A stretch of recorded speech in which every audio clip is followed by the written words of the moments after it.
15 മിനിറ്റിൻ്റെ ഒരു സെഷനാണ്. ആ 15 മിനിറ്റിന് തന്നെ നമ്മൾ 3 സെഷനായിട്ട് ഡിവൈഡ് ചെയ്തിട്ടുണ്ട്. 5+5+5 ഫോക്കസ്.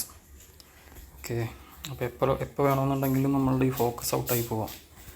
അപ്പോൾ അതുകൊണ്ടാണ് ഇങ്ങനെ 5 മിനിറ്റിൻ്റെ ഫോക്കസ് എടുത്താണ്. എപ്പോഴെങ്കിലും ട്രിഗർ ആവാം, നമ്മൾ റിവെഞ്ച് എപ്പോഴാണെങ്കിലും ട്രിഗർ ആവാം. അത് ഒരു പെയറിൽ പ്രോഫിറ്റ് ഇങ്ങനെ നോക്കിക്കൊണ്ടിരിക്കുമ്പോൾ പ്രോഫിറ്റ് ആയില്ലെങ്കിൽ ട്രിഗർ ആവാം. പിന്നെ നമ്മളുടെ റൂൾസ് പ്രകാരം നമുക്ക് ട്രേഡ് എടുക്കാവുന്നത് 248 ആണ്. അത്രയും ലോട്ടാണ് മാക്സിമം എടുക്കാൻ പാടുള്ളൂ. അപ്പോൾ അതിൽ കൂടുതൽ എടുത്ത് കഴിയുമ്പോൾ ട്രിഗർ ആവാറുണ്ട്. പിന്നെ അതുകൂടാതെ ഒരു പെയറിൽ 2 തവണ ലോസ് വന്നു, 3ാമത്തെ പ്രാവശ്യം എൻട്രി ചെയ്യാൻ പാടില്ല. 2 തവണ ലോസ് വന്നു കഴിഞ്ഞാൽ അത് ഷിഫ്റ്റ് ചെയ്യണമെന്നാണ് ആ പെയർ ചെയ്യുന്നത്. 3ാമത്തെ പ്രാവശ്യം എൻട്രി ചെയ്ത് കഴിയുമ്പോൾ റിവെഞ്ച് ട്രിഗർ ആവാറുണ്ട്. അപ്പോൾ ഇതൊക്കെ ശ്രദ്ധിക്കുക. ഓക്കെ, കാമായിട്ട് ടൈം എടുത്ത് ട്രേഡ് ചെയ്താൽ മതി. ആക്ച്വലി നിനക്ക് നല്ല രീതിയിൽ ഐഡൻറ്റിഫൈ ചെയ്യാനറിയാം ട്രേഡിങ് എൻട്രീസ്. പ്രശ്നം എന്ന് പറഞ്ഞു കഴിഞ്ഞാൽ ലോസ് വന്നു കഴിയുമ്പോൾ ട്രിഗറായി പോകുന്നതാണ്. പിന്നെ നിൻ്റെ സ്വഭാവത്തിൽ ജീനിലുള്ള ഭയങ്കര സ്പീഡി ആയിട്ടുള്ള ഒരു ക്യാരക്ടർ. പിന്നെ റിവെഞ്ച് എന്ന് പറയുന്നത് മനുഷ്യന്മാർക്ക് എല്ലാവർക്കും ഉള്ളതാണ്. മനുഷ്യന്മാരെന്ന് പറഞ്ഞാൽ ഹോമോസാപ്പിയനാണ്. 30,000 വർഷങ്ങൾക്ക് മുന്നേ ഭൂമിയിൽ വന്നൊരു സ്പീഷീസാണ്. അതിൻ്റെ അപ്ഡേറ്റഡ് വെർഷനാണ് ഇപ്പോൾ ഈ 2026 ജീവിക്കുന്ന ഈ മനുഷ്യൻ എന്ന് പറയുന്നത്.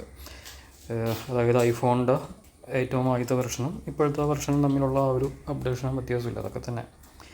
ബ്രെയിന് പണ്ട് 30,000 വർഷം മുന്നേ ഉള്ളത് തന്നെയാണ്. അതിൽ ചെറിയ ചെറിയ ഡെവലപ്മെൻറ്റ് ഉണ്ടായി, അങ്ങനെ നമുക്ക് പറയാൻ പറ്റുള്ളൂ. അപ്പോൾ ശ്രദ്ധിക്കുക. അപ്പോൾ ഈ ട്രേഡിംഗ് എന്ന് പറയുന്നത് ഈ ഹോമോ സാപ്പിയൻ മനുഷ്യന് വളരെ ബുദ്ധിമുട്ടുള്ളൊരു കാര്യമാണ്. അപ്പോൾ അതാണ് നമ്മൾ ചെയ്യുന്നത്. അപ്പോൾ ഇതുപോലെ കുറച്ച് റൂൾസ് വെച്ചിട്ട് മാത്രമാണ് ഇതിൽ നമുക്ക് സക്സസ്ഫുൾ ആകാൻ പറ്റുള്ളൂ. അപ്പോൾ ലോസ് ഇതിൻ്റെ പാർട്ടാണ്. ലോസ് ഇങ്ങനെ മാറി മാറി ലോസും പ്രോഫിറ്റും മാറി മാറി വരും.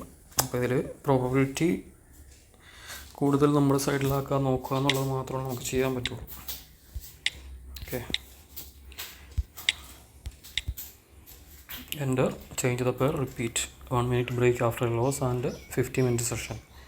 എപ്പോൾ വേണമെങ്കിലും ട്രിഗർ ആവാം. അപ്പോൾ അത് നോക്കുക.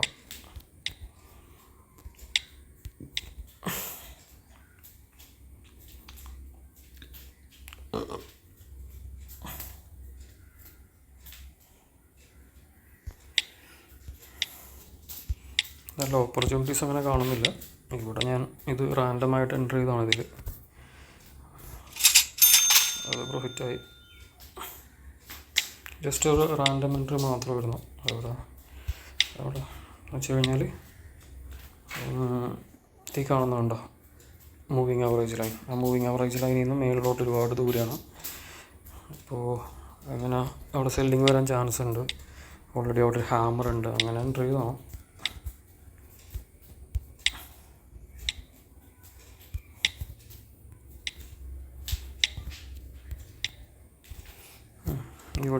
എവിടെയും ഒരു സെല്ലിങ് വരാൻ ചാൻസ് ഉണ്ടെന്ന് വെച്ചാൽ നോക്കി ഒരുപാട് ബൈ ചെയ്തിങ്ങനെ അങ്ങോട്ട് വരുന്നുണ്ട്. അപ്പോൾ ആ സെല്ലിങ് എവിടെയാണ് നമ്മൾ കണ്ടുപിടിക്കണം. അപ്പോൾ ആദ്യം പ്രീവിയസ് ഈ ഗ്രാഫിൻ്റെ പ്രൈസ് മൂവ്മെൻറ്റ് നോക്കിയിട്ട് അതിലെവിടെയെങ്കിലും റെസിസ്റ്റൻസ് ഉണ്ടോ നോക്കുക. റെസിസ്റ്റൻസ് ഈ അടുത്തൊന്നുമില്ല. അതായത് ഇത് അപ് ട്രെൻഡിലായിട്ടുള്ളൊരു ചാർട്ടാണ്. ഇവിടെ നമുക്ക് ചെയ്യാവുന്നത് ഇത് എവിടെന്നെങ്കിലും ഒരു സെല്ലിങ് വരും. അപ്പോൾ ആ പോയിന്റിൽ റെസിസ്റ്റൻസ് മാർക്ക് ചെയ്തിട്ട് വീണ്ടും ആ റെസിസ്റ്റൻസിൽ പോയി റീടച്ച് ചെയ്യും. അവിടെ നമുക്കൊരു എൻട്രി എടുക്കാമെന്ന് മാത്രമേ ഇപ്പോൾ ചെയ്യാൻ പറ്റുള്ളൂ. ഓക്കെ, ഈ പെയർ എന്ന് പറയുന്നത് USD CLP. അത് സ്റ്റാർ ഇട്ടേക്കാം. ഇവിടെ ഒരു റെസിസ്റ്റൻസ് ഉണ്ട്. റെസിസ്റ്റൻസ് ഇവിടെ നമുക്ക് മാർക്ക് ചെയ്യാം.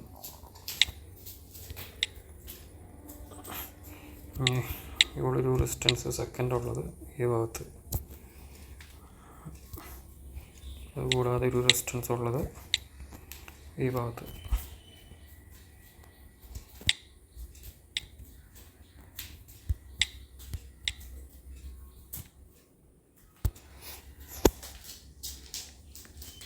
അപ്പോൾ ആദ്യത്തെ 5 മിനിറ്റ് കഴിഞ്ഞു. നെക്സ്റ്റ് 5 മിനിറ്റ് സ്റ്റാർട്ട് ചെയ്തു. ഓക്കെ, 248 ഇങ്ങനെ മാത്രം എൻട്രീസ് എടുക്കുക. എപ്പോൾ വേണമെങ്കിലും ട്രിഗർ ആവാൻ ശ്രദ്ധിക്കുക. 2 എൻട്രീസ് കണ്ടിന്യൂസ് ആയിട്ട് 2 ലോസ് വന്നു കഴിഞ്ഞാൽ ആ പെയർ മാറ്റണം. ഇവിടെ ഒരു റെസിസ്റ്റൻസ് നമുക്ക് മാർക്ക് ചെയ്യാം. ഇവിടെ റീടച്ച് വീണ്ടും വന്ന് ചെയ്ത് കഴിഞ്ഞാൽ ഒരു സെല്ല് ചെയ്യാവുന്നേ ഉള്ളൂ. Random entry. ഓക്കെ, റാൻഡം എൻട്രിയാണ്, വേറെ ഒന്നുമില്ല.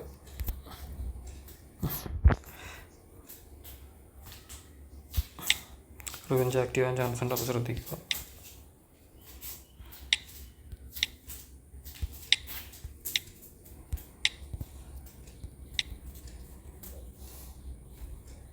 ഇവിടെ ആണെങ്കിൽ ഒരു 2 മിനിറ്റ് 3 മിനിറ്റ് എടുത്താലും മതിയായിരുന്നു.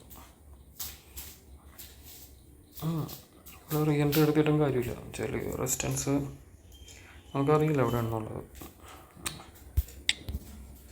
ചിലത് ബാഡ് എൻട്രി തന്നെയാണ്, വേറെ പ്രത്യേകിച്ച് ഇതൊന്നുമില്ല.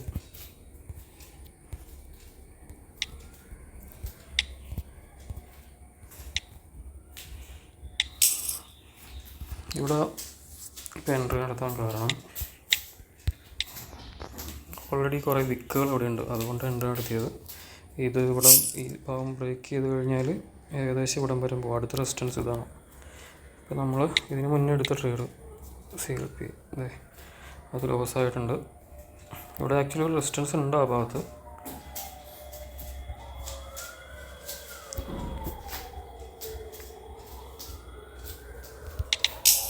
രണ്ട് എൻട്രി എടുത്തിട്ടുണ്ട് ഇവിടെ. പക്ഷേ ബയ്യേഴ്സാണ് കൂടുതൽ എപ്പോഴും മേലോട്ടോ. പിന്നെ ഇതിൽ നമ്മുടെ റൂൾ പ്രകാരം ഇവിടെ ഇനി ട്രേഡ് എടുത്തു കഴിഞ്ഞാൽ റിവഞ്ചിലോട്ട് പോകും. ഈ പെയർ മാറ്റണേ നല്ലത്. ഈ ഭാഗത്ത് നമ്മൾ ട്രേഡ് എടുത്തിരുന്നു, അതുകൊണ്ട് ഇത് പ്രോഫിറ്റായി. ഇങ്ങനെ നമുക്ക് റാൻഡമായിട്ട് നല്ല സ്ഥലത്ത് നോക്കി എടുത്ത് വെച്ചാൽ മതി. ഇവിടെ നമുക്ക് റിസ്കി, ഇവിടെ ഒന്നുമില്ല, ഇവിടെ ഒന്നും ചെയ്യാനില്ല. ഇത് ഓൾറെഡി 2 ലോസ് ആയിട്ട് ഇനി ഇപ്പോൾ ഇവിടെ എടുക്കുന്നത് ഡേഞ്ചറാണ്.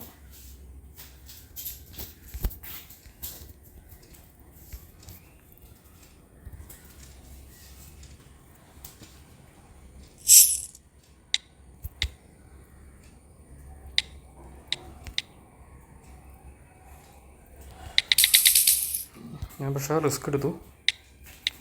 ഒരു 4 ട്രേഡ് എടുത്തിട്ടുണ്ട്. അത് 2 മിനിറ്റിൻ്റെയാണ്, 2 മിനിറ്റിൻ്റെ എടുത്തത്.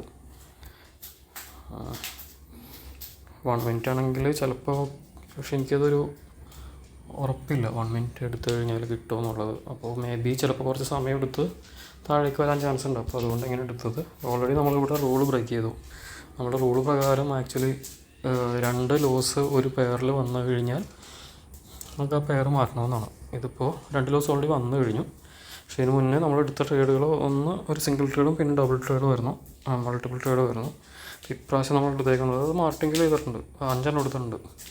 അപ്പോൾ നമ്മളുടെ വേറൊരു റൂൾ പ്രകാരം 2, 4, 8 ആണ് മാക്സിമം 10 ട്രേഡ്സാണ് ഒരു പെയറിൽ എടുക്കാവുന്നത്. അപ്പോൾ അങ്ങനെ നോക്കിയിട്ടാണ് ഞാനിവിടെ വീണ്ടും എൻ്റർ ചെയ്തത്. പക്ഷേ വേറൊരു പ്രശ്നമുള്ളത്, ഇതിപ്പോൾ ലോസ് വന്നതിന് ശേഷം ഞാൻ ഈ പെയർ മാറ്റിയില്ല എന്നുണ്ടെങ്കിൽ അട്ടർ പണി കിട്ടും. എന്ന് വെച്ചാൽ പക്ക ഭയങ്കരമായിട്ടുള്ളൊരു റിവെഞ്ച് മെൻറ്റാലിറ്റിയിലോട്ട് പോകും. അപ്പോൾ ഇപ്പം ഞാനിത് നമുക്കപ്പോൾ ആ റിവെഞ്ച് എങ്ങനെ ഇത് കൺട്രോൾ ചെയ്യാൻ പറ്റുക എന്നുള്ളത് നമുക്ക് നോക്കാം. ഓക്കെ, അപ്പോൾ മെയിനായിട്ട് ട്രേഡിങ്ങിൽ എന്താണ് B an expert at losing എന്ന് പറയും. അതായത് ട്രേഡിങ്ങിൽ പ്രോഫിറ്റ് ആവാനുള്ള ഏറ്റവും നല്ലൊരു മാർഗം എന്ന് പറയുന്നത് നല്ലൊരു ലോസറാവുക. ഓക്കെ, അപ്പോൾ ഇതിനെ ആക്സെപ്റ്റ് ചെയ്യുക. ഓക്കെ, നീ അപ് ട്രെൻഡായിട്ടുള്ള വേണ്ട കുറേ നേരമായിട്ട് അപ് ട്രെൻഡായിട്ടുള്ള ഒരു പെയറിൽ നീ 2 തവണ എൻ്റർ ചെയ്തു, വീണ്ടും ട്രൈ ചെയ്യുന്നു. അപ്പോൾ ഇവിടെ ലോസ് ആകാനുള്ള ചാൻസ് ഉണ്ട്. 5 ട്രേഡ് വേണമെങ്കിൽ പൊയ്ക്കോട്ടെ എന്നുള്ള ലെവലിൽ തന്നെ നിൽക്കുക, അങ്ങനത്തെ ഒരു മൈൻഡ് സെറ്റപ്പിൽ തന്നെ നിൽക്കുക. ഓക്കെ, ഇനി ഇവിടെ എപ്പോഴും ഒരു അൺസർട്ടനിറ്റി ആണല്ലോ. എന്ന് വെച്ചാൽ നമുക്ക് പറയാൻ പാടില്ല, ഒരു എത്ര അനലൈസ് ചെയ്ത് കഴിഞ്ഞാലും ട്രേഡ് കയറി കഴിഞ്ഞാൽ 50-50 മാത്രമാണ്. അത് പ്രോഫിറ്റായി. അങ്ങനെ അടുത്ത 5 മിനിറ്റ് കഴിയുകയും ചെയ്തു സെഷൻ്റെ. ഇനി ഈ 15 മിനിറ്റ് സെഷനിൽ ലാസ്റ്റ് 5 മിനിറ്റാണ്. അതിൽ എൻ്റർ ചെയ്തു തുടങ്ങി. ഇവിടെ ഇനി അടുത്ത ഓപ്പർച്യൂണിറ്റി ഈ പെയറിലുള്ളത് വീണ്ടും വന്ന് ഇപ്പോൾ ഇവിടെ റെസിസ്റ്റൻസ് ലൈൻ ഉണ്ട് ഗെയിൻ, അവിടെ വന്ന് ഈ ഗ്രാഫ് റീടച്ച് ചെയ്ത് കഴിഞ്ഞാൽ അവിടെ ഒരു സെല്ലുണ്ട്. ഓക്കെ, അങ്ങനെ നമുക്ക് ആദ്യം മുതലൊന്ന് നോക്കാൻ പേഴ്സ്.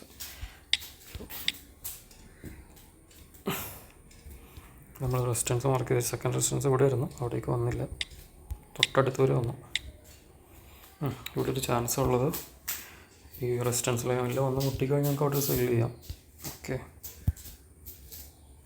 ഒരു സിംഗിൾ ട്രേഡ് എടുക്കാം എന്ന് വെച്ചാൽ ഇത് ഭയങ്കര വലിയ ക്യാൻഡിലായി വരുന്നത്, അപ്പോൾ ചിലപ്പോൾ അത് ബ്രേക്ക് ചെയ്ത് മുകളിലേക്ക് പോകാനുള്ള ചാൻസ് ഉണ്ട്. ഞാൻ എടുക്കുന്നില്ല, ചില ഭയങ്കര വലിയ ക്യാൻഡിലാണ്. നമുക്കിപ്പോൾ ചെയ്യാവുന്നത് അടുത്ത ക്യാൻഡിലില്ലേ, അടുത്ത ക്യാൻഡിൽ ഗ്രീൻ ആണെന്നുണ്ടെങ്കിൽ അതിന് ശേഷം അത് ക്ലോസ് ആയതിന് ശേഷം ഒരു ട്രേഡ് എടുക്കാം. അപ്പോൾ വെയിറ്റ് ചെയ്യുക. അത് ഗ്രീൻ ആണെങ്കിൽ, അത് റെഡ് ആണെങ്കിൽ നമുക്ക് എൻ്റർ ചെയ്യാൻ പറ്റില്ല. പിന്നെ റെഡ് ഒരു ഹാമർ അല്ലെങ്കിൽ ഒരു വലിയൊരു വിക്കുള്ള ഒരു ക്യാൻഡിലൊക്കെ വരണം, എന്നാലും മാത്രമേ എൻ്റർ ചെയ്യാൻ പറ്റുള്ളൂ. നമുക്ക് വെയിറ്റ് ചെയ്യാം. ഈ ക്യാൻഡിൽ ഫുള്ള് ഗ്രീൻ ആവുന്നത് നോക്കി നിൽക്കാം. ഗ്രീൻ ആണെന്നുണ്ടെങ്കിൽ ഗ്രീനും അത് ഒരുപാട് വിക്ക് ഇല്ലാത്ത ഒരു ക്യാൻഡിലായിരിക്കണം, എന്നാലും മാത്രമേ എൻട്രി ഉള്ളൂ. ഒരു ലോങ് വിക്കുള്ള ഗ്രീൻ ക്യാൻഡിലാണെന്നുണ്ടെങ്കിൽ നമുക്കതിൽ എൻട്രി ചെയ്യാൻ പറ്റില്ല, അത് താഴേക്ക് ഓൾറെഡി പോകുന്ന കഴിയുമ്പോൾ അർത്ഥം. വെയിറ്റ് ചെയ്യാം. 5 4 3 2 1.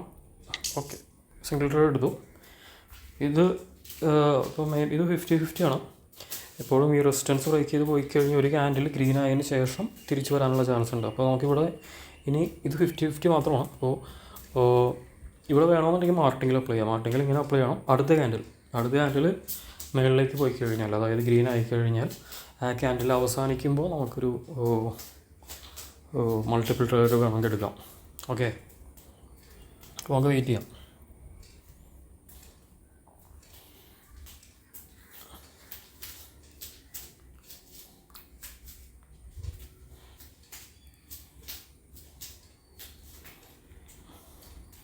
പിന്നെ അതിങ്ങനെയുള്ള സിറ്റുവേഷനിൽ ഒരു സെല്ല് അടിക്കാറുണ്ട് കേട്ടോ. ഇത് ആക്ച്വലി ഒരു ഇൻവേർട്ടർ ഹാമറിൻ്റെ പോലെയാണ് വന്ന് നിൽക്കുന്നത്.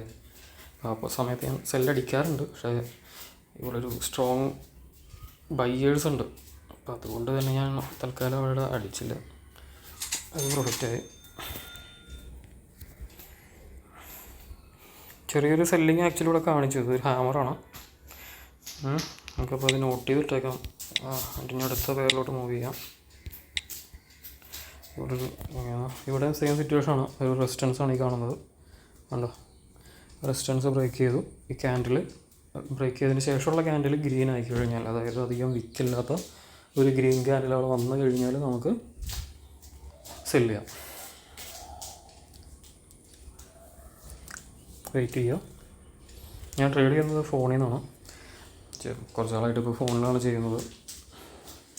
എനിക്ക് ഫോൺ പിടിച്ചിട്ട് നടക്കാം, അങ്ങോട്ടും ഇങ്ങോട്ടും നടന്നൊക്കെ ട്രേഡ് ചെയ്യാം. ഫോൺ വെക്കാനുള്ളൊരു സ്റ്റാൻഡുണ്ട്, ആ സ്റ്റാൻഡിൽ വെക്കും. അങ്ങനെ ഫ്ലെക്സിബിളാണ്. പിന്നെ ഇടയ്ക്ക് ടെറസിലൊക്കെ പോയി ട്രേഡ് ചെയ്യും.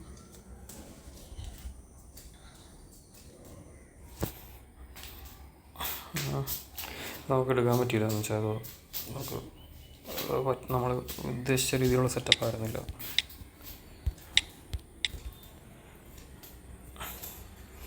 ഇവിടെ നമുക്കൊന്നും ചെയ്യാനില്ല.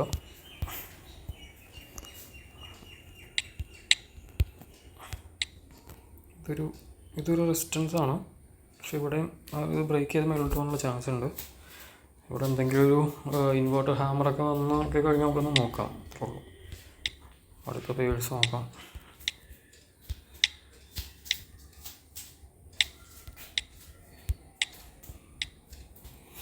ഇവിടെ നമുക്ക് ചെയ്യാൻ പറ്റിയത് ഒരു റെസിസ്റ്റൻസ് മാർക്ക് ചെയ്തിട്ടുണ്ട്. സെക്കൻഡ് റെസിസ്റ്റൻസ് എന്ന് പറയുന്നത് ഈ ഭാഗത്താണ്, ഏകദേശം അവിടെ വെക്കാം.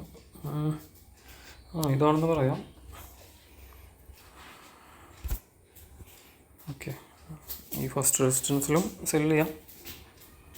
ഓൾറെഡി ഇവിടെ ഒരു സെല്ലിങ് കാണിച്ചതാണ്. ഓക്കെ, നമ്മൾ 50 മിനിറ്റ് സെഷൻ കഴിഞ്ഞു. അപ്പോൾ ഇനി ട്രേഡ്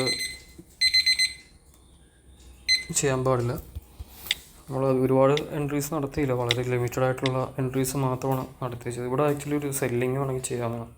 ഒരു ലോങ് വിക്ക് കണ്ടോ താഴേക്ക്. അപ്പോൾ ഒരു സെല്ലിങ് ചെയ്യാവുന്നതാണ്.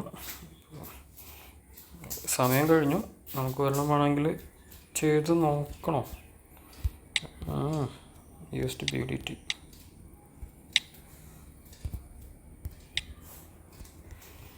ചെയ്യണ്ട, നമുക്ക് ജസ്റ്റ് വാച്ച് ചെയ്യാം എങ്ങനെ ഇരിക്കും എന്നുള്ളത്. ആക്ച്വലി ഇത്ര മേളിലോട്ട് പോയപ്പോൾ സെല് ചെയ്ത് വെച്ചെങ്കിൽ ഒരു ഇത്തിരി ഓപ്പർച്യൂണിറ്റി കൂടുതലായിരുന്നു. അതല്ലെങ്കിൽ ഈ ക്യാൻഡിൽ അവസാനിച്ചതിന് ശേഷം. പക്ഷേ ഇതൊരു കുറേ ബയേഴ്സ് വന്നുകൊണ്ടാണ് ഇങ്ങനെ പോകുന്നത്.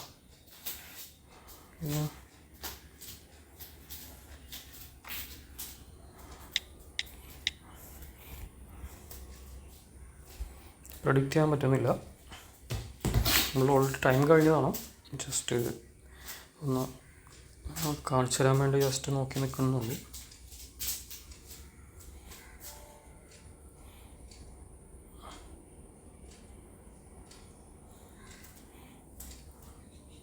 ഒരു ഹാമർ അവിടെ ഫോം ചെയ്ത് കഴിഞ്ഞാൽ ഒരു സിംഗിൾ ട്രേഡ് വേണമെങ്കിൽ എടുക്കാം കേട്ടോ. ഹാമർ ആണെങ്കിൽ മാത്രം സിംഗിൾ ട്രേഡ് 50-50 ആണെന്ന് പറയാൻ പറ്റുള്ളൂ. പക്ഷേ അതിൽ എടുക്കാൻ കാരണം ഓൾറെഡി നേരത്തെ ഒരു വലിയ ലോങ് വിക്ക് വന്നിട്ടുണ്ട്. അപ്പോൾ അവിടെ ആക്ച്വലി അത് ഫില്ല് ചെയ്യാൻ വേണ്ടി താഴേക്ക് വരേണ്ടതാണ്. പിന്നെ ഇവിടെ ഓൾറെഡി വിക്ക് വന്നു, അതുകൊണ്ടാണ് എൻട്രി ചെയ്തത്. 50-50 ആണ്. പിന്നെ ഈ വിക്ക് വരുന്നതിന് ഇതിന് ബയേഴ്സ് ആണെന്നും കൂടി വേണമെങ്കിൽ പറയാം. അത് ബയേഴ്സ് ആയിരിക്കാം. പിന്നെ ഒരു റെസിസ്റ്റൻസ് ഉള്ള ഈ ഭാഗത്താണ്. അപ്പോൾ മേളിലേക്ക് പോകാനുള്ള ചാൻസ് ഉണ്ട്, ഈ ഭാഗത്തേക്ക് വരും. പക്ഷേ അത് മേളിലേക്ക് പോയതിന് ശേഷമാണോ താഴേക്ക് വരുന്നത്, അതല്ലെങ്കിൽ താഴെ പോയതിന് ശേഷം വീണ്ടും മേളിലേക്ക് പോകുമെന്നുള്ളത് നമുക്കറിയില്ല. Just watch.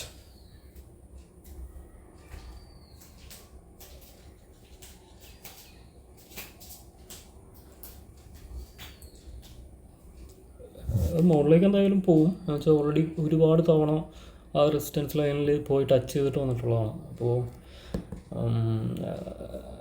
മാർക്കറ്റ് മൂവേഴ്സാണ് വന്ന ആളുകളെ പറ്റിച്ചുകൊണ്ടിരിക്കുന്നതാണ് അങ്ങോട്ടും ഇങ്ങോട്ടും നോക്കിയത്. ഓക്കെ, നമ്മൾ ഉദ്ദേശിച്ച രീതിയിൽ നമ്മൾ പറഞ്ഞ ആ വിക്ക് ഫില്ല് ചെയ്യാൻ വേണ്ടി വരുന്നുണ്ട്. കണ്ടോ, ഇവിടം വരെ സാധനം വരേണ്ടതാണ്. നമുക്ക് നല്ലൊരു എൻട്രി ചെയ്തു, സ്റ്റോപ്പ് ചെയ്തു, ട്രേഡിങ് സെഷൻ സ്റ്റോപ്പ് ചെയ്തു. ഓക്കെ, അപ്പോൾ ഇതുപോലെ നമുക്ക് വേറൊരു സെഷനിൽ കാണാം. Okay, thank you.